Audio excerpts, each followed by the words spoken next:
Ethiwa ngevedansi uThembi Nyandeni odume ngekanjinji laphana uZalo.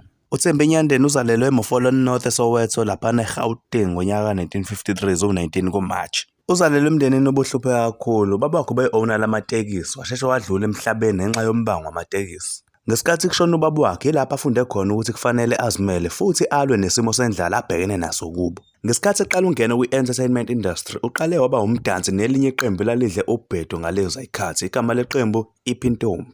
Baba nohambo naleli qembu oluya emazweni aphesheya olabathatha 15 years. Uthe mayibuye eMzansi eseneminyaka elapha ko-30 wathola isikhala kumdlalo kamabonakude uDeliwe emva kokutholwa uSimon Mabhunu Sabela owayejwayele ukufika kubo azophuza ubhiya. Udumo lukaThembi Nyandeni luqale lapho khona ethola indawo yokudlala indawo yokuba ubeauty emdlalweni ukwakhala nyonini. Ihambile iminyaka uThembi Nyandeni engabonakali ku-TV. Kuthe ngo-2005 wathola indawo laphana yokuba uSelina Khumba kwi-Zone 14 ezala uMaradona noPink. Emva kwalokho uqhubekile wabonakala ey'torini zalapha eMzansi okubalwa kuzo iLockdown, Isidingo, iRockville kanye neThe Republic.